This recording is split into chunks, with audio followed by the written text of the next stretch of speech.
Yes, I know I look rough. I feel rough. But I wanted to make this TikTok to post just to YouTube, just to kind of let people know why I just suddenly disappeared um, in December. Pretty much, it's because I became very, very sick, like not able to eat. If I did eat, I wasn't holding anything down. I was admitted to the hospital. My hemoglobin was extremely low. It was down in the upper sixes, and that's pretty low. My platelet count was low. Pretty much my entire metabolic profile, CBC, was just all jacked up. So I was admitted to the hospital, extremely anemic, getting blood transfusions. I would get sent home. I would just continue to get worse.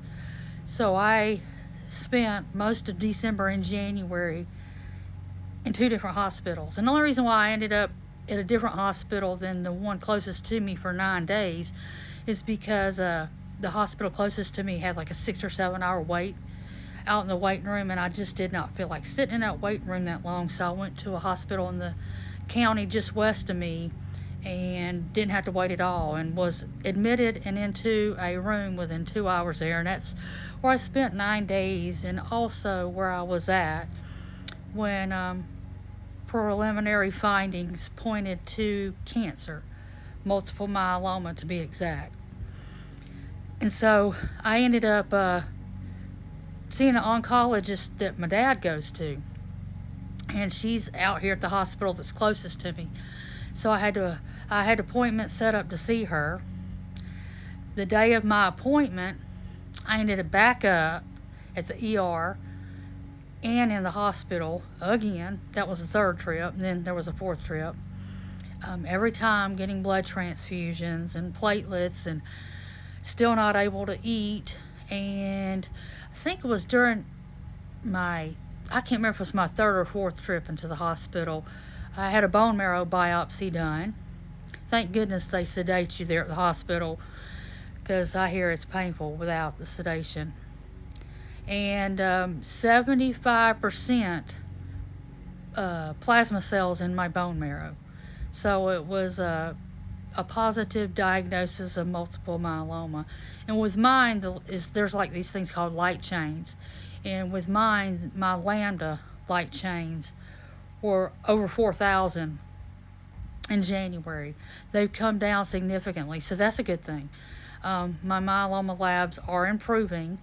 I have been on chemo now for like a month and a half, going on 2 months.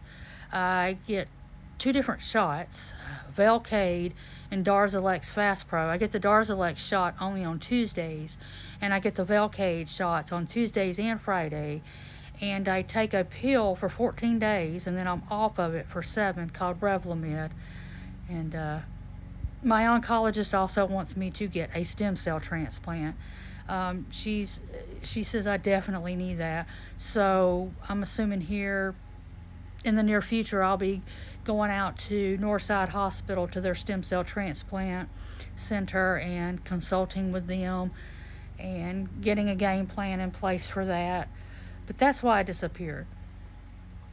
And I've had a few people mocking me for having cancer, which is really, really low. It's really, really low, y'all. And I just wish you would stop, because this is not anything to joke about. While people live years with this cancer, fact of the matter is there's still no cure for multiple myeloma. And so I'm gonna be at this for pretty much the rest of my life, and I'm only 51 years old. But anyway, that's where I've been, and today's probably my better day of the week. Once I go tomorrow, this weekend, and Monday, those 3 days are usually pretty rough, because the Velcade is causing neuropathy. So I get a lot of pain in my hands, and my legs are heavy, and I have trouble walking. That's another thing. I haven't been able to walk good. I have to use a cane to get around my house. And if I go out anywhere, my husband has to push me in a wheelchair. So my life is completely turned upside down the past 3 months. But again, I just wanted to update for here on YouTube because I just kind of went off the radar, just disappeared. It had nothing to do with the Little Miss situation at all. Um, I just, my health is not good. But anyway, chat with you later.